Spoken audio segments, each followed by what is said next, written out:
वन्दे मातरम् वन्दे मातरम्।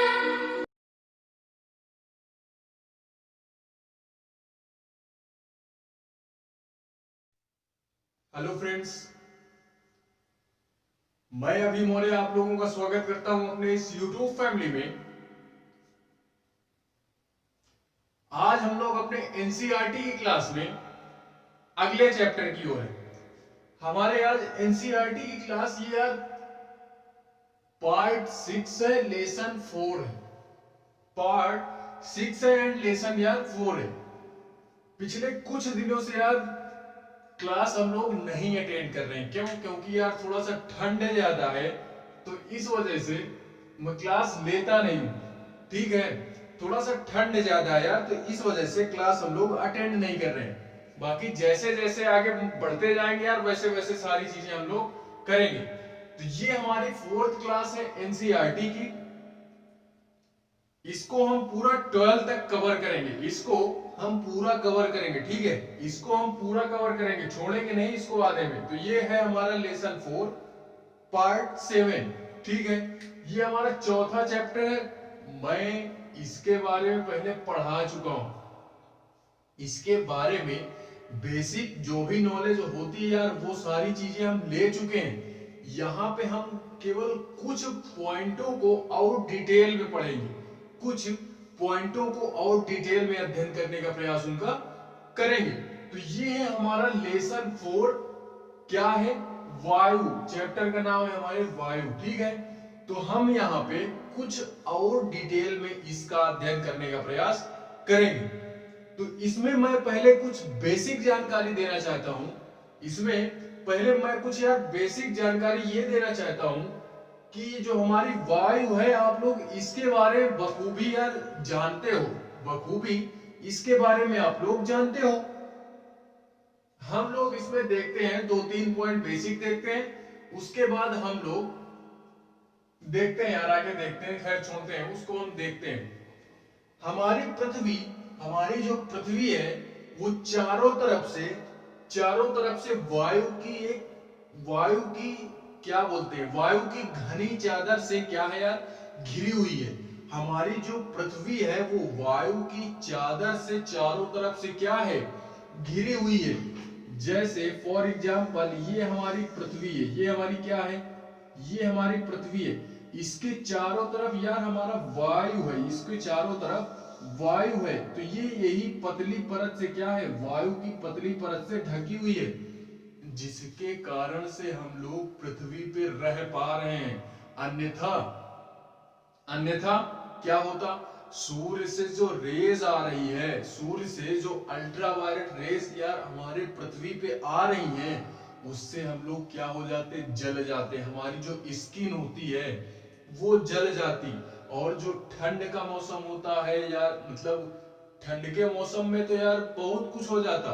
बाकी जो रात का जो माहौल होता है ना, रात के माहौल में और अधिक ठंड पड़ने लगती, ठीक है। यही हमारा वायु जो है, ये जो हमारा वायु है, वायुमंडल है, यही सारी चीजें हमारा क्या कर रहा है, पृथ्वी पे रहने योग्य सारी फैसिलिटीज क्या कर रहा है, प्रोवाइड करा रहा है। जिससे मनुष्य क्या होते हैं, इस पृथ्वी पे आसानी से अपना जीवन यापन कर सकते हैं, ठीक है। तो वही सारी चीजें यहाँ पे हम लोग यहाँ पढ़ने का प्रयास करेंगे। हमारी पृथ्वी चारों तरफ से वायु की घनी चादर से घिरी हुई है, जिसे हम लोग क्या बोलते हैं, वायुमंडल का नाम देते हैं। वायुमंडल हम लोग पहले पढ़ चुके हैं, ठीक है। वायुमंडल पहले हम लोग पढ़ चुके हैं। इसमें दूसरा पॉइंट, दूसरा क्या बोल रहा है, यह सांस लेने के लिए वायु प्रदान करता है। जो हमारा वायुमंडल है ये हमको सांस लेने के लिए यानी रहने योग्य क्या करता है, वायु प्रदान करता है। और सूर्य की हानिकारक किरणों से हमको क्या करता है, बचाता है। फिलहाल में यार ये सारी चीजें मैं पहले पढ़ा चुका हूं, ठीक है। ये सारी चीजें मैं पढ़ा चुका हूं पहले। आप लोग उसको भी देखोगे तो समझ जाओगे, ठीक है। उसको भी आप लोग देखोगे तो समझ जाओगे। ये फिलहाल में बेसिक पॉइंट्स है। ये क्या है यार, बेसिक है। क्यों? क्योंकि इसको हम लोग पढ़ चुके हैं पहले, ठीक है। तो ये हमारा तीसरा पॉइंट क्या हुआ, सुरक्षा की यह चादर अगर ना हो तो दिन के समय सूर्य की गर्मी के कारण हम लोग क्या कर सकते हैं, जल सकते हैं, और रात के समय ठंड में हम लोग क्या हो सकते हैं, जम सकते हैं। ये अगर वायुमंडल की चादर ना होती तो सूर्य से जो किरणें आ रही हैं उसमें हम लोग जल सकते थे, और रात के समय हम लोग क्या कर सकते थे, ठंड के कारण जम सकते थे। यही हमारे वायुमंडल की मतलब परतें जो हैं, ये कितनी परतें होती हैं यार, फिलहाल इसको अभी हम लोग आगे पढ़ेंगे कि वायुमंडल में ये जो हमारा वायुमंडल होता है कितनी प्रकार की इसमें गैसें हैं, गैसों का मिश्रण है या नहीं है, ऑक्सीजन क्या होता है, कार्बन डाइऑक्साइड क्या होता है, नाइट्रोजन क्या होता है, ये सारी चीजें अभी हम लोग इसका अध्ययन करेंगे। ठीक है, फिलहाल में अभी हम ये बेसिक है जान रहे हैं। ठीक है, इसमें हम लोग चौथा देखते हैं, वायुमंडल की यह राशि पृथ्वी पर रहने योग्य क्या करती है, हमको बनाती है, पृथ्वी पर रहने योग्य बनाती है, जो कि अभी हम लोगों ने कुछ देर पहले पढ़ा। उसके बाद रात के समय कार्बन डाइऑक्साइड ऊष्मा विकिरण को रोकती है। ये पॉइंट आप लोग नोट करेंगे, इनको आप लोग नोट नहीं करेंगे तो चलेगा, लेकिन आप लोग इसे यूज नोट करेंगे अपने नोट में यार, इसको हम लोग नोट करेंगे कि रात के समय जो हमारी कार्बन डाइऑक्साइड होती है, कार्बन डाइऑक्साइड जो हमारी गैस होती है, रात के समय ऊष्मा विकिरण को रोकती है, ऊष्मा विकिरण को रोकती है, जिसे हम लोग क्या बोलते हैं, ग्रीन हाउस प्रभाव के नाम से जानते हैं, ग्रीन हाउस प्रभाव के नाम से जानते हैं। और इसी कारण से हम इसको ग्रीन हाउस गैस के नाम से भी जानते हैं। क्या नाम से जानते हैं, ग्रीन हाउस गैस के नाम से भी जानते हैं। तो ये पॉइंट भी आप लोग याद रखेंगे, ये पॉइंट याद रखेंगे, ग्रीन हाउस गैस क्या होता है और ग्रीन हाउस क्या होता है,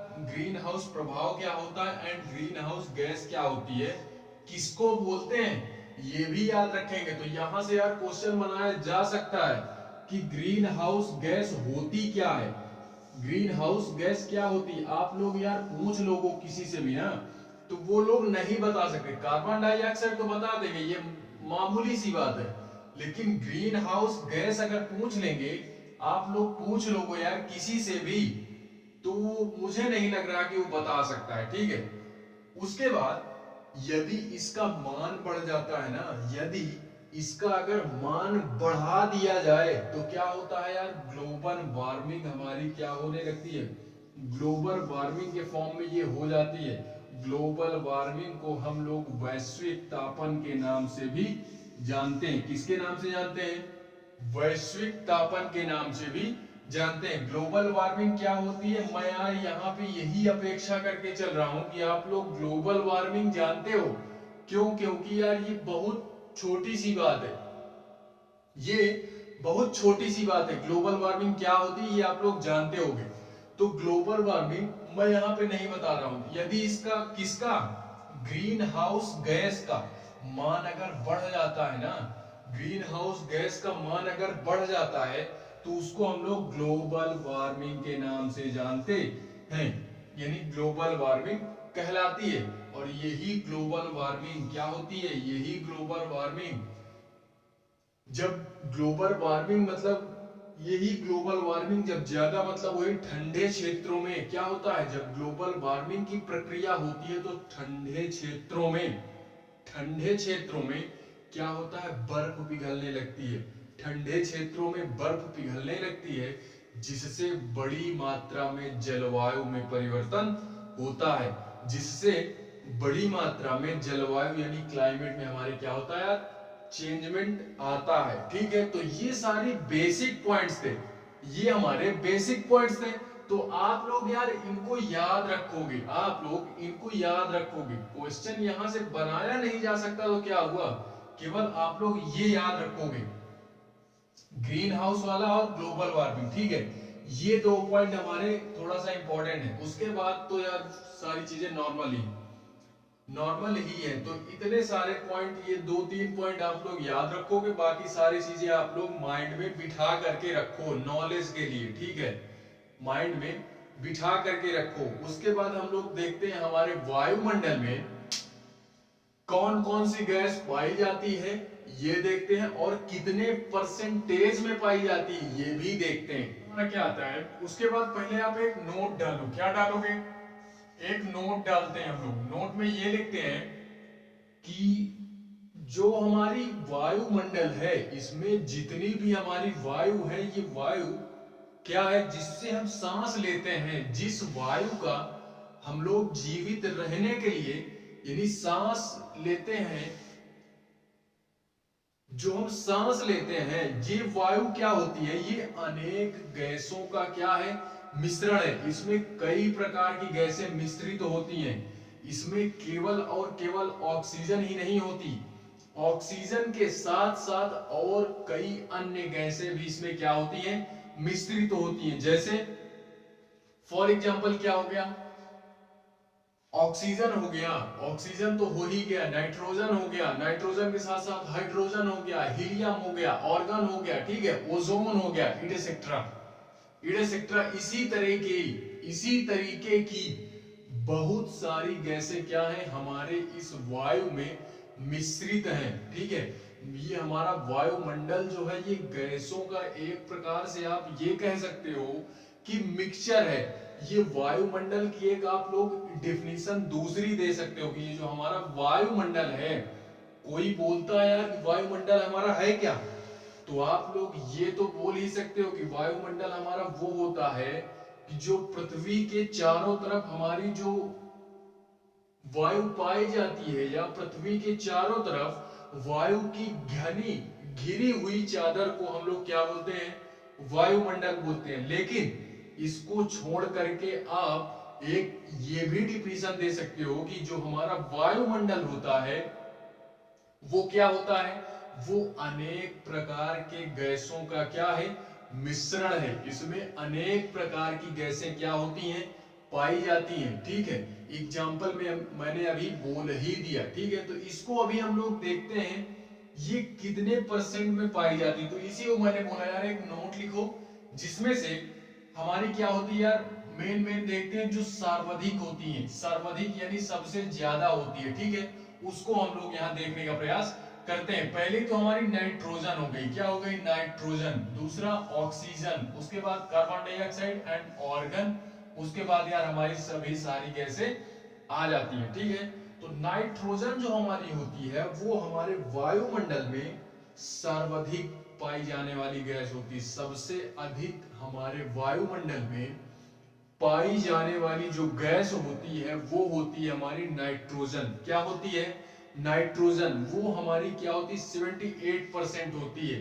यानी 100% में से 78% केवल और केवल नाइट्रोजन गैस ही पाई जाती है। उसके बाद 21% क्या होता है यार, ऑक्सीजन होता है। उसके बाद 21% हमारा ऑक्सीजन होता है। ये यहाँ पे थोड़ा सा ये जो डाटा है ये थोड़ा सा एक्सचेंज हो गया, ये होता है, वो गलत लिख गया था। ठीक है, ये ऑक्सीजन जो हमारा होता है वो होता है 21%। जो हमारा कार्बन डाइऑक्साइड गैस होती है वो होती है 0.03%। आप ये सारे डाटा भी याद रखोगे, ये डाटा भी आप लोग याद रखोगे। ठीक है, उसके बाद जो हमारी ऑर्गन होती है, ऑर्गन जो हमारी गैस होती है वो हमारी 0.93% होती है, 0.93%। उसके बाद जितनी भी हमारी गैसें होती हैं, मैंने बोला अभी हाइड्रोजन हो गया, ओजोन हो गया, हीलियम हो गया, इस प्रकार की जो गैसें हैं ये बहुत कम मात्रा में होती हैं। ये क्या होती हैं, बहुत ही कम मात्रा में होती हैं। लमसम वही क्या, लगभग 0.04%, 0.04% के अंतराल में बाकी सारी गैसें आ जाती है। बाकी जो हमारी मेनली आप लोग ये तीन ज्यादा याद रखोगे, ये तीनों हम लोग याद रखेंगे इसको ज्यादा। ठीक है, क्योंकि यही सबसे ज्यादा पाई जाती है पूरे वायुमंडल में। ठीक है, तो अब हम लोग इसमें से देखते हैं कि हमारी नाइट्रोजन क्या होती है, ऑक्सीजन एंड कार्बन डाइऑक्साइड जो भी। ठीक है, इसको अभी हम लोग डिटेल में इसका दो तीन पॉइंट सारी चीजों को हम लोग देखेंगे। ठीक है, तो उसके बाद देखते हैं हम लोग नाइट्रोजन क्या होता है। नाइट्रोजन, इसमें पहली बात तो हमारी ये है कि सबसे अधिक पाई जाने वाली गैस है हमारे वायुमंडल में, सबसे अधिक पाई जाने वाली गैस हमारी क्या होती है, ये हमारी होती है नाइट्रोजन गैस। क्या होती है, नाइट्रोजन। उसके बाद दूसरी जो हमारी होती है वो हमारी होती है ऑक्सीजन। ये अभी हम लोग इसको पढ़ेंगे, ठीक है। इसमें पहला पॉइंट आप लोग ये याद रखेंगे कि सर्वाधिक पाई जाने वाली गैस क्या होती है, नाइट्रोजन होती है। उसके बाद दूसरा पॉइंट है इसमें कि जब हम लोग सांस लेते हैं ना, तो केवल और केवल अभी तक हम लोग यही जानते थे कि जब हम लोग सांस लेते हैं तो हम लोग सांस लेने में ऑक्सीजन का प्रयोग करते हैं। तो ये बात तो सत्य है कि हम लोग सांस लेते हैं तो उसमें ऑक्सीजन का प्रयोग होता है, लेकिन उसमें केवल और केवल ऑक्सीजन का प्रयोग नहीं होता। ऑक्सीजन के साथ साथ और क्या होता है, ऑक्सीजन के साथ साथ क्या होता है, नाइट्रोजन का भी प्रयोग हम लोग करते हैं। किसका प्रयोग करते हैं, नाइट्रोजन का भी प्रयोग करते हैं। यानी हम लोग सांस लेने के लिए नाइट्रोजन भी लेते हैं और बाद में क्या कर देते हैं, उसको छोड़ देते हैं, ठीक है। तो हम लोग सांस लेने के लिए दो प्रकार की गैसों का प्रयोग करते हैं। दो प्रकार की गैसों का प्रयोग क्या करते हैं, जितनी भी हमारी गैसें होती हैं वो हमारी सारी जाती हैं अंदर, ठीक है। क्योंकि आजकल देखते हो आप लोग पॉल्यूशन कितना हो गया है, पॉल्यूशन वगैरह बहुत ढेर सारा है, तो सारी गैसें जाती है। बाकी जो हमारी होती है, हम लोग सांस लेने के लिए नाइट्रोजन का भी प्रयोग करते हैं, नाइट्रोजन का भी प्रयोग करते हैं। तो दूसरा पॉइंट आप लोग ये याद रखेंगे। एंड तीसरा है हमारा, तीसरा पॉइंट है हमारा कि जो हमारे पौधे होते हैं, पेड़ पौधे जो होते हैं, वो भी नाइट्रोजन का प्रयोग करते हैं, लेकिन वो सीधे सीधे वायुमंडल से नाइट्रोजन नहीं अर्जित कर पाते। क्या नहीं कर पाते, नाइट्रोजन लेते तो हैं लेकिन सीधे तौर पे क्या नहीं कर पाते, सीधे तौर पे मतलब ये कि डायरेक्टली रूप से वे लोग वायुमंडल से नहीं कर पाते हैं। यानी वो वायुमंडल से सीधे तौर पे नाइट्रोजन का प्रयोग नहीं करते हैं, जैसे हम लोग कर लेते हैं कि हम लोग यार ऐसे ही तो डायरेक्टली सांस ले रहे हैं, तो इसमें ऑक्सीजन भी जा रही है, नाइट्रोजन भी जा रही है, कार्बन डाइऑक्साइड भी जा रही है, सारी चीजें जा रही है, ठीक है। कार्बन डाइऑक्साइड फिलहाल तो हम छोड़ ही रहे हैं, लेकिन फिर भी जा रहे हैं यार, तो सारी गैसें, मेरा यही मानना है कि अगर हम लोग सांस ले रहे हैं यार, तो सारी गैसें हमारे अंदर जा रही है, ठीक है। क्योंकि प्रदूषण की मात्रा इतनी ज्यादा भर गई है आज के जमाने में, तो यार वो सारी चीजें, थोड़ा सा पोल्यूशन ज्यादा है, तो इस वजह से सारी चीजें जाती हैं, ठीक है, सारी चीजें जाती हैं। तीसरा पॉइंट इसमें यही है यार कि पौधे भी होते हैं, वो भी नाइट्रोजन का प्रयोग करते हैं, लेकिन सीधे तौर पे वो नाइट्रोजन का प्रयोग नहीं करते हैं। वे लोग कैसे करते हैं, यानी पौधे नाइट्रोजन का प्रयोग कैसे करते हैं, तो जो हमारी मिट्टी होती है, क्या होती है, मिट्टी, और जो हमारे पौधों की जड़ें होती हैं, इसके माध्यम से, इसके जो जीवाणु होते हैं, यानी पौधों में या मिट्टी में, इनके जड़ों में जो जीवाणु होते हैं, इनकी सहायता से वायु में जो भी नाइट्रोजन हमारी होती है, वायु में जो नाइट्रोजन हमारी होती है, उसको पौधे क्या करते हैं, अर्जित करते हैं अपने जीवित रहने के लिए।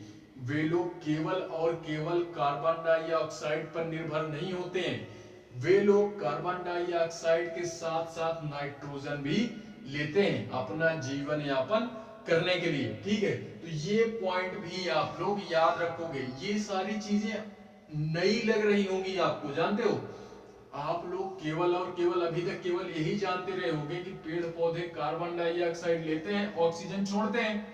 हम मनुष्य जो होते हैं, हम मनुष्य यार क्या करते हैं, ऑक्सीजन लेते हैं, कार्बन डाइऑक्साइड छोड़ते हैं। लेकिन ऐसा नहीं है, एक गैस को आप लोग और क्या करो, मिश्रित करो।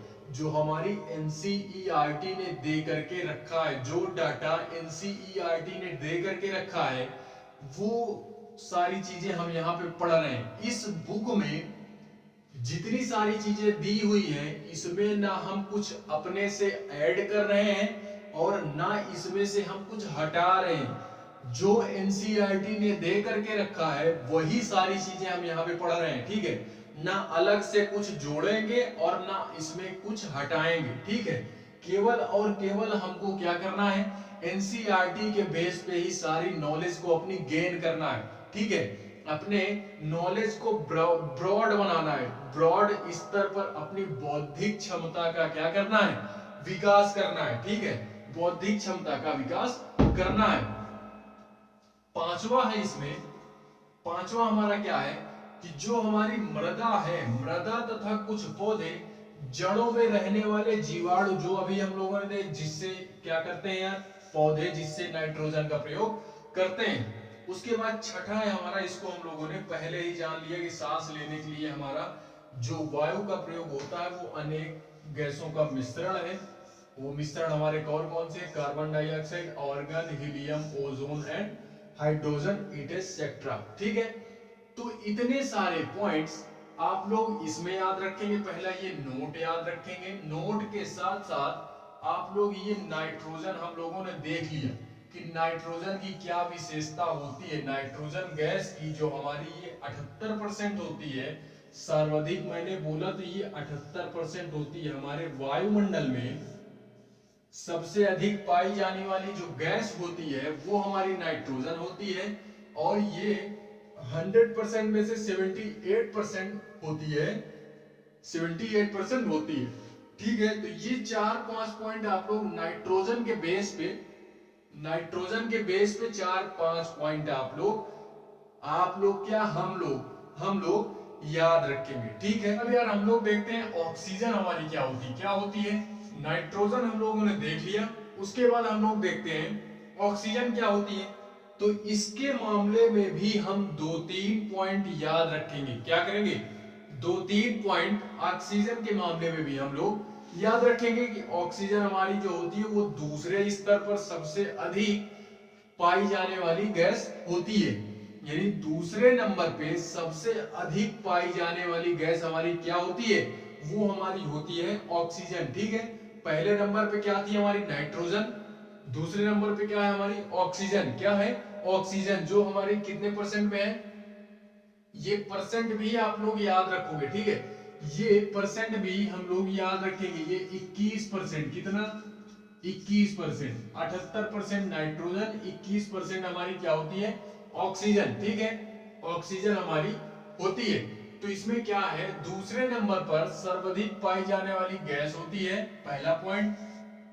दूसरा पॉइंट कि मनुष्य तथा पशु सांस लेने के लिए वायु, जिस वायु का प्रयोग करते हैं वो वायु हमारी कौन सी होती है, मनुष्य और पशु जिस वायु का प्रयोग करते हैं सांस लेने के लिए वो वायु हमारी कौन सी होती है, वो हवा हमारी होती है क्या, ऑक्सीजन होती है, ठीक है। जो जीवित रहने के लिए हम लोग सांस लेते हैं, वो सांस लेने में हम लोग किस वायु का प्रयोग करते हैं, तो ऑक्सीजन का प्रयोग करते हैं, ठीक है। लेकिन अभी हम लोगों ने इससे पहले नाइट्रोजन में क्या पढ़ा कि हम लोग नाइट्रोजन का भी प्रयोग करते हैं, ठीक है। तो इसको भी याद रखना है कि नाइट्रोजन का भी प्रयोग हम लोग करते हैं, ठीक है। ऑक्सीजन का तो करते ही हैं, साथ ही साथ हम लोग नाइट्रोजन का भी प्रयोग करते हैं कुछ मात्रा में, ठीक है। लेकिन सबसे अधिक जो हम लोग प्रयोग करते हैं वो हमारी होती है ऑक्सीजन, ठीक है। ऑक्सीजन का प्रयोग हम लोग करते हैं। तीसरा पॉइंट इसमें, तीसरा क्या बोल रहा है कि जो हमारे हरे पादप होते हैं, हरे पादप से कहने का मतलब हमारा ये जो पेड़ पौधे होते हैं, ठीक है। ये चीजें अगर आप लोग नहीं जानते हो तो इसको पहली की क्लास आप लोग अटेंड करो, वहां पे सारी चीजें बताई जा रही है, ठीक है। बाकी जैसे जैसे हम लोग आगे पढ़ेंगे यार तो ये सारी चीजें मैं बार बार नहीं बताऊंगा, बार बार हम लोग नहीं पढ़ेंगे। हरे पादप जो हमारे होते हैं ये क्या करते हैं, ये फोटोसिंथेसिस के माध्यम से ऑक्सीजन क्या करते हैं, गेन करते हैं या बनाते हैं। फोटोसिंथेसिस यानी प्रकाश संश्लेषण, ठीक है। जो हमारी होती है प्रकाश संश्लेषण के द्वारा ये लोग क्या करते हैं, ऑक्सीजन को उत्पन्न करते हैं। तो ये भी सबसे बड़ा पॉइंट है कि ऑक्सीजन उत्पन्न कहां से होता है। ऑक्सीजन हमारा, हमने ये तो जान लिया कि जो हमारे मनुष्य होते हैं और जो हमारे क्या होते हैं जीव जंतु होते हैं, वे लोग ऑक्सीजन का प्रयोग करते हैं जीवित रहने के लिए। अब यार ये ऑक्सीजन हमारी उत्पन्न कहां से होती है? तो वो ऑक्सीजन हमारी उत्पन्न होती है कहां से? प्रकाश संश्लेषण के द्वारा। कौन करता है? तो ये हमारे पेड़ पौधे करते हैं, पेड़ पौधे करते हैं। अब आप लोग ये जान सकते हो कि हमारे पेड़ पौधों की उपयोगिता कितनी है। ठीक है, पेड़ पौधों की उपयोगिता कितनी है हमारे जीवन में। तो यार पेड़ पौधे काटना नहीं चाहिए, इसी वजह से पेड़ पौधे काटने नहीं चाहिए। जितना ज्यादा से ज्यादा हो सके पेड़ पौधे लगाने चाहिए, जिससे हमारी भारी मात्रा में ऑक्सीजन का उत्पादन हो सके, ऑक्सीजन का उत्पादन हो सके। ठीक है, तो ये तीसरा पॉइंट हमारा हो गया। उसके बाद चौथा है हमारा, इसी प्रकार वायु में ऑक्सीजन की मात्रा समान बनी रहती है। हम लोग ऑक्सीजन लिए, कार्बन डाइऑक्साइड छोड़े, और जो क्या होते हैं पेड़ पौधे हैं हमारे, वो फोटोसिंथेसिस के माध्यम से ऑक्सीजन फिर से बनाए। फिर से हम लोगों ने ऑक्सीजन लिया, कार्बन डाइऑक्साइड छोड़ा। कार्बन डाइऑक्साइड कौन लेता है? ये पेड़ पौधे वगैरह लेते हैं। तो इस तरह हमारा क्या होता है? संतुलन बना रहता है। क्या होता है? संतुलन क्या होता है? बना रहता है। इसी प्रकार से ये संतुलन हमारा बना रहता है कि हम लोगों ने लिया, उन लोगों ने छोड़ा, उन लोगों ने लिया, हम लोगों ने छोड़ा। ठीक है, उसके बाद पांचवा है हमारा कि अभी हम लोगों ने इस पॉइंट को देखा कि हम वृक्ष काटते हैं तो ये संतुलन बिगड़ जाता है। अगर हम लोग पेड़ पौधों को काट देते हैं तो ये जो संतुलन हमारा प्रकृति में बना होता है, ये जो हमारा प्राकृतिक संतुलन जो बना है, ये फिर हमारा बिगड़ जाता है। पेड़ पौधे हम लोगों ने काटे नहीं कि ऑक्सीजन हमारा बनना बंद हो जाएगा। फिर यार क्या करेंगे? ऑक्सीजन बनना बंद, तो जो हमारे व्यक्ति हैं वो क्या करेंगे? फिर जो हमारे व्यक्ति हैं, फिर यार यही होगा कि मानव जाति का विनाश फिर होगा, और कुछ नहीं। ठीक है, मानव जाति का विनाश होना फिर तय है। ठीक है, इसलिए हमको पेड़ पौधे क्या करने चाहिए? ज्यादा से ज्यादा मात्रा में लगाने चाहिए। हम लोग पेड़ काट देते हैं, वो जानते हो, एक दो पेड़ काटते हैं, इस वजह से पता नहीं चलता। बाकी सबसे भारी मात्रा में जो ऑक्सीजन उत्पन्न होता है वो हमारा अमेज़न के जंगलों से होता है। अमेज़न का जंगल हमारे यहाँ है, ये हमारा दक्षिण अफ्रीका में है, दक्षिण नहीं, दक्षिण अमेरिका में अमेज़न का जंगल, अमेज़न का जंगल ये हमारा वहां पे बहुत बड़ा जंगल है, बहुत बड़ा जंगल है। ठीक है, ये बहुत बड़ा जंगल है। इस जंगल के बारे में भी हम लोग आगे चल के पढ़ेंगे। वहां कई प्रकार के हजारों तरह के जीव जंतु पाए जाते हैं। जो जो जीव आप लोग देखे नहीं होंगे जानवरों में, वो सारी चीजें वहां पे हैं। वहां पे जाना सबको अलाउड नहीं है, सबको अलाउड नहीं है। ठीक है, एक सांप का नाम सुने होंगे, एनेकोंडा, एनेकोंडा, वो भी वहां पाया जाता है, वहां वो पाया जाता है। ठीक है, हॉलीवुड मूवी वगैरह देखे होंगे तो उसमें दिखाया गया है कि एनाकोंडा क्या होता है। तो बहुत बड़ा सांप होता है। अरे साला हम लोग जैसे 3-4 आदमी खा जाए इकट्ठा, इस तरह होता है। ठीक है, तो बहुत बड़ा सांप होता है। तो आप लोग वहां से हमारी क्या होती है? सबसे भारी मात्रा में क्या होता है? ऑक्सीजन का उत्पादन वहां से होता है। वो बहुत बड़ा हमारा जंगल है। ठीक है, बहुत बड़ा जंगल है। वहां पे आप लोग जाओगे यार तो खो भी सकते हो। रास्ता अगर नहीं मालूम है, कोई जानकार व्यक्ति के साथ आप लोग नहीं जा रहे हो, तो वहां जाकर के आप लोग खो भी सकते हो। और इतना घना है कि वहां पे क्या है? इतना घना जंगल है कि वहां पे सूर्य की जो रोशनी होती है वो तक भी नीचे नहीं पहुंच पाती, नीचे नहीं पहुंच पाती। सूर्य की रोशनी दिन में भी वहां पे अंधेरा रहता है, दिन में भी वहां पे अंधेरा रहता है।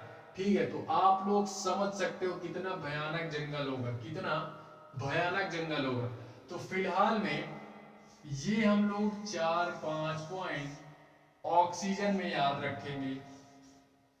ऑक्सीजन में ये 4-5 पॉइंट याद रखेंगे, ठीक है। उसके बाद हम लोग देखते हैं कार्बन डाइऑक्साइड गैस, जो हमारी तीसरी गैस होती है। ये कार्बन डाइऑक्साइड गैस होती है, तीसरे नंबर की हमारी गैस होती है, जो कि अन्य गैसों में इनकी गिनती की जाती है। अन्य गैसों में इनकी गिनती की जाती है, ठीक है। उसके बाद देखते हैं जो हरे पादप होते हैं वो भोजन के रूप में, यानी जो पेड़ पौधे हमारे होते हैं वो भोजन के रूप में क्या करते हैं, यही कार्बन डाइऑक्साइड का प्रयोग करते हैं। हरे पादप वगैरह कार्बन डाइऑक्साइड का प्रयोग करते हैं किसके रूप में, भोजन के रूप में करते हैं, ठीक है। और ऑक्सीजन क्या करते हैं, छोड़ते हैं, ऑक्सीजन छोड़ते हैं। जिस तरीके यार हम लोग जीवित रहने के लिए ऑक्सीजन लेते हैं, कार्बन डाइऑक्साइड छोड़ते हैं, उसी तरह जस्ट इसका अपोजिट होता है किसमें, जस्ट इसका अपोजिट होता है हमारा किसमें, पेड़ पौधों में। वे लोग क्या करते हैं, वे लोग यार कार्बन डाइऑक्साइड लेते हैं और ऑक्सीजन क्या करते हैं, छोड़ते हैं, ठीक है। जिस तरह हम लोगों के लिए ऑक्सीजन क्या है, बहुत ही महत्वपूर्ण है, उसी तरह पेड़ पौधों के लिए कार्बन डाइऑक्साइड क्या है, बहुत ही महत्वपूर्ण है। हम लोग जो लेते हैं, यानी जब सांस हम लोग अंदर की तरफ लेते हैं तो हम कार्बन डाइऑक्साइड क्या करते हैं, नहीं, ऑक्सीजन हम लोग क्या करते हैं, अंदर लेते हैं। और जब हम लोग सांस बाहर छोड़ते हैं तो यही है कार्बन डाइऑक्साइड बाहर छोड़ना। तो इसी को पेड़ पौधे लोग क्या करते हैं, गेन करते हैं, इसी को पेड़ पौधे गेन करते हैं और क्या करते हैं, ऑक्सीजन हमारा छोड़ते हैं, ठीक है। उसके बाद देखते हैं इसमें तीसरा पॉइंट कि दो मनुष्य और पशु कार्बन डाइऑक्साइड बाहर निकालते हैं। ये हम लोग जानते हैं, बखूबी जानते हैं, नॉर्मल सा पॉइंट है यार, बहुत ही नॉर्मल है, ठीक है। इसके द्वारा छोड़ी जाने वाली कार्बन डाइऑक्साइड की मात्रा पादपों द्वारा प्रयोग में लाए जाने वाले गैस के बराबर होती है।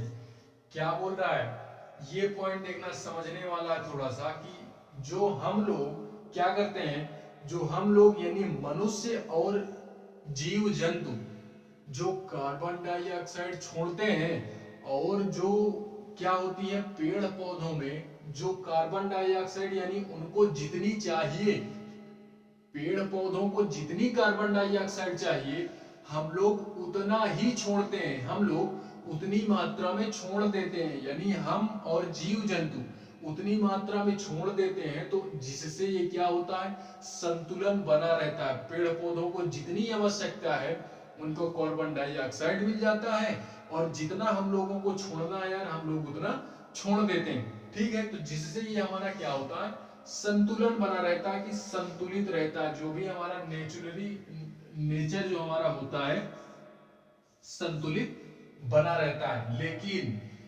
लेकिन यहाँ पे संतुलन यानी माहौल बिगड़ता कब है, माहौल यहाँ पे तब बिगड़ता है जब हम मनुष्य लोग अपने क्या कर रहे हैं, अपने यानी क्या बोले, अपने उपयोग के लिए, अपने उपयोग के लिए, या एक तरीके से ये बोल सकते हो कि अपने स्वार्थ के लिए हम लोग क्या करते हैं, जो हमारे खनिज वगैरह होते हैं ना, खनिजों में जैसे क्या हो गया, कुछ हमारे खनिज तेल हो गए, पेट्रोलियम वगैरह, ठीक है, खनिज तेल हमारे हो गए, या हमारा कोई किसी प्रकार का ईंधन हो गया जैसे कोयला, ठीक है, इनको जब हम जलाते हैं ना तब हमारा संतुलन माहौल बिगड़ जाता है, तभी हमारा माहौल बिगड़ता है, जिससे क्या होता है कि हमारा संतुलन बिगड़ जाता है। ये संतुलन बिगड़ा नहीं कि हमारा पॉल्यूशन वगैरह ये सारी चीजें होती हैं जिससे मानव जाति का भी विनाश हो सकता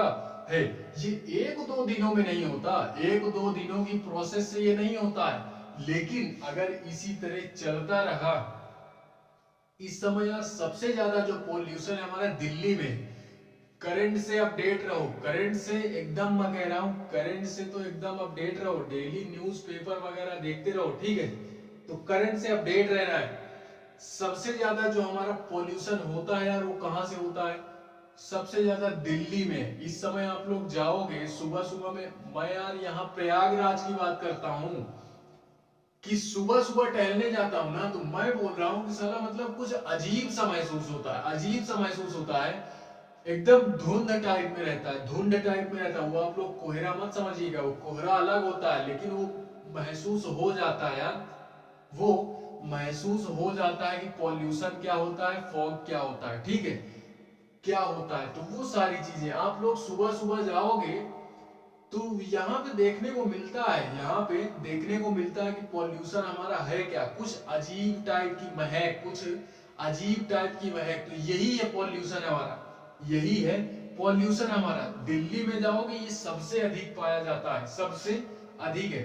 तो इसी तरीके अगर ये प्रोसेस चलती रही, मानव जाति अपने स्वार्थ के लिए, मानव जाति अपने स्वार्थ के लिए अगर इन सारी चीजों का उत्पादन करती रही, खनिज तेल वगैरह का प्रयोग करती रही, और अभी तो थोड़ा सा कम हो रहा है लेकिन कम हो रहा है। जिस दिन इसकी लिमिट नहीं रह जाएगी ना प्रयोग करने की, अनलिमिटेड हम लोग प्रयोग करेंगे, उसी दिन जान लो कि जो हमारे आने वाली पीढ़ी है उस पे भी इसका प्रभाव देखने को मिलेगा। कुछ बच्चे यार जो हमारे होंगे लूले लंगड़े पैदा होंगे, क्या होंगे, लूले लंगड़े पैदा होंगे। यही है पॉल्यूशन का शिकार, पॉल्यूशन का शिकार इसी तरीके से होता है। आने वाली पीढ़ी जो होगी वो भी पॉल्यूटेड होगी, किसी का हाथ अच्छा नहीं होगा, किसी के बाल झड़े रहेंगे, ये सब क्या है, यही है पॉल्यूशन, यही है पॉल्यूशन, यही देखने को मिलता है। तो यार इसीलिए हमको प्रयोग करना चाहिए। मैं ये नहीं कह रहा हूं कि प्रयोग नहीं करना है, लेकिन प्रयोग करना है, लेकिन लिमिट में करना है, लिमिट में करना है। इसका लिमिटेशन करनी है। ये नहीं कि प्रयोग करते जा रहे हैं तो अपने स्वार्थ के लिए, डेवलपमेंट के लिए, विकास के लिए हम लोग यार नेचर की बनाई गई, क्या, नेचर के द्वारा बनाई गई जो हमारी लिमिट है उसका उल्लंघन हम लोग कर जाएं, यानी हम मनुष्य उसका उल्लंघन कर जाएं, केवल क्या, एक विकास के लिए, विकास के लिए, ठीक है। तो ये सारी चीजें यार करना वाजिब है, लेकिन थोड़ा सा लिमिट में की जाए तो वो अच्छा है। लेकिन अगर अनलिमिटेड की जाती हैं तो वो फिर हमारे लिए भी हानिकारक है, और हमारे आने वाली जनरेशन के लिए तो अत्यधिक यार क्या है, हम लोग तो चले जाएंगे, बाद में यार वो लोग गाली देंगे, गाली भी देंगे, थोड़ा सा अच्छा भी बोलेंगे। अच्छा इसलिए बोलेंगे कि डेवलपमेंट हो जाएगा, इस वजह से अच्छा बोलेंगे। बाकी गाली इस वजह से देंगे कि यार पॉल्यूशन हो रहा है तो सारी चीजें, माहौल बिगड़ रही हैं, नेचर का संतुलन हमारे बिगड़ रहा है। जो बच्चे होंगे आगे के जनरेशन वाले, पानी भी पॉल्यूटेड, हवा भी पॉल्यूटेड, सारी चीजें पॉल्यूटेड, जो हमारा इन्वायरमेंट है वो भी पॉल्यूटेड। तो कहाँ यार फिर इस विकास से मतलब ही क्या, जहां पे रहा ना जा सके उस जगह का विकास करने से मतलब ही क्या हुआ, कोई मतलब नहीं हुआ। ये यार मैं तो यही बोलना चाहूंगा, ये मेरे अपने विचार हैं कि अगर हम लोग विकास कर ही रहे हैं तो थोड़ा सा लिमिट में करें, जिससे हमारा रहने में भी प्रॉब्लम ना हो, सारी चीजें आराम से चलती भी रहें, तो हमारा यार विकास का तो कुछ मतलब निकलेगा, डेवलपमेंट करने का कुछ मतलब निकलेगा। अन्यथा यार सारी चीजें जब खराब ही होनी है तो विकास करके क्या मतलब है, विकास का कोई मतलब नहीं होगा, ठीक है, विकास का हमारे कोई मतलब नहीं है। तो ये हमारा ऑक्सीजन भी हम लोग दो तीन पॉइंट देख लिए, कार्बन डाइऑक्साइड गैस में हम लोगों ने ये सारी चीजें देख ली, ये सारी चीजें देख लिया, ठीक है। इसके बाद हम लोग देखते हैं जो हमारी वायुमंडल होती है, इसमें यार चार पांच प्रकार की, छह प्रकार की लेयर पाई जाती है। ये हमारी वायु जो है ये एक ही लेयर में थोड़ी ना है, ये एक ही लेयर में नहीं है। जैसे जैसे आप लोग ऊपर बढ़ते जाओगे, साइंटिस्ट लोग जो है हमारे, वो उन्होंने जो खोज की है परतों की, वायुमंडल के परतों की जो साइंटिस्टों ने खोज की है, वो 4-5 प्रकार के वायुमंडल की परतों की क्या की है, यानी लेयर का क्या किया है, खोज किया है। यानी जो हमारा हम लोग जहां रहते हैं, इस वायुमंडल की परत को हम लोग क्या बोलते हैं, जहां पे हमारी जहाजें वगैरह उड़ती हैं, उस वायुमंडल की लेयर को हम लोग क्या बोलते हैं। और जब हम लोग उससे ऊपर जाएंगे तो उस लेयर को क्या बोलते हैं, जब उससे कुछ किलोमीटर ऊपर जाएंगे तो उसको क्या बोलते हैं। ठीक है, जहां पे हमारे बादल वगैरह का निर्माण होता है, जहां पे हमारे बादलों का निर्माण होता है, उस लेयर को हम लोग क्या बोलते हैं। ठीक है, तो जियोग्राफी पढ़ना यार इंटरेस्टिंग भी है और बोरिंग भी है। अगर इसको आप लोग इंटरेस्ट के बेस से पढ़ोगे तो बहुत अच्छा है। अगर इंटरेस्ट बेस से नहीं पढ़े, तनिक भी बोरिंग महसूस किए, तो फिर यार वो सारी चीजें बोरिंग महसूस होगी भी और पढ़ने में मजा भी नहीं आएगा, पढ़ने में कोई मजा भी नहीं रह जाएगा। ठीक है, तो ये सारी चीजें नहीं होनी चाहिए। इंटरेस्ट बेस से पढ़ोगे तो सारी चीजें समझ में भी आएगी और क्या होगी, भूलेगा भी नहीं। मैं ये तो गारंटी दूंगा, मैं ये गारंटी दूंगा यार कि मरते दम तक नहीं भूलोगे। इंटरेस्ट बेस से पढ़ोगे, एग्जाम तो यार चुटकियों में निकलेगा, एग्जाम चुटकियों में निकलेगा। क्यों? क्योंकि यार जानते हो एग्जाम चुटकियों में क्यों निकलेगा, क्योंकि यार यूपीएससी जो है वो हमारा एक अलग सिलेबस निकाल करके देती है ना, कि इससे ज्यादा हम कुछ नहीं पूछेंगे, आप लोग इतना पढ़ लो, हम आपको डीएम बना देंगे। आप केवल इतना पढ़ो और हमारा एग्जाम क्रैक करो, हम आपको डीएम बना देंगे। ठीक है, तो उनकी ये डिमांड है, सरकार की हमारी ये डिमांड है कि आप लोग हम जो पेपर दिला रहे हैं, जो एग्जाम ले रहे हैं और जो सिलेबस निकाल रहे हैं, उस सिलेबस का अच्छी तरह से गहन अध्ययन करो। और गहन अध्ययन के साथ साथ हम जो एग्जाम ले रहे हैं उसको आप लोग क्रैक करो, हम आप लोगों को डीएम बना देंगे। ठीक है, तो जो बच्चा या जो भी विद्यार्थी, जो भी अभ्यर्थी हमारा यूपीएससी की तैयारी करने से पहले सिलेबस का गहन अध्ययन किया और सिलेबस को अच्छे से समझ लिया, तो समझ लो उसके बाद उसने 30 से 40% एग्जाम उसने वही क्लियर कर लिया। 30 से 40% एग्जाम उसने वही क्लियर किया। ठीक है, वही क्लियर किया उसने। क्यों? क्योंकि यार जो हमारे आजकल के अभ्यर्थी है ना, वो क्षेत्र में उतर तो जाते हैं लेकिन उनको पता नहीं होता, वो लोग दूसरों की बातों में आते हैं, वो लोग दूसरों की बातों में आते हैं। मैं तो यार इस तरह की चूतियों को यही बोलूंगा कि अबे साले चूतिए व्यक्ति, जब तुमको यार दूसरों के माध्यम से ही आगे बढ़ना है तो साले तेरे पढ़ने का मतलब क्या है बे? तेरे पढ़ने का कोई मतलब नहीं है। मैं तो यही बोलूंगा, 15 साल से व्यर्थ कर रहे हो, अपनी पढ़ाई को व्यर्थ कर रहे हो, अपने मम्मी पापा का पैसा आप लोग व्यर्थ कर रहे हो। तो यार भगवान ने आपको भी दिमाग दिया हुआ है, तो मेरे भाई यार प्लीज उसका डाइऑक्साइड में हम लोग 2 पॉइंट और देखेंगे। क्या करेंगे? 2 पॉइंट और देखेंगे। 2 पॉइंट क्या है कि इसमें उसके बाद जो हमारा ये पॉइंट बोल रहा है कि जैसे हम लोगों ने पढ़ा अभी कि जो हमारे खनिज तेल हैं, जो हमारी कुछ ईंधन है, ये यार वायुमंडल में इस माहौल को बिगाड़ देते हैं, संतुलन को बिगाड़ देते हैं। जब हम लोग इसका प्रयोग अपने स्वार्थ के लिए करते हैं, डेवलपमेंट के लिए करते हैं, जलाने के लिए करते हैं कुछ चीजें, तो ये हमारा वायुमंडल का हमारा क्या होता है, संतुलन बिगड़ जाता है। क्या होता है? संतुलन बिगड़ जाता है। इसी संतुलन के बिगड़ने से हमारे वायुमंडल में तरह तरह के क्या होते हैं, परिवर्तन होते हैं। जैसे हमारा यार क्या होता है, पृथ्वी पर, हमारे पृथ्वी पर वायुमंडल में परिवर्तन हो जाता है, जलवायु में परिवर्तन हो जाता है, मौसम में भी परिवर्तन होते हैं।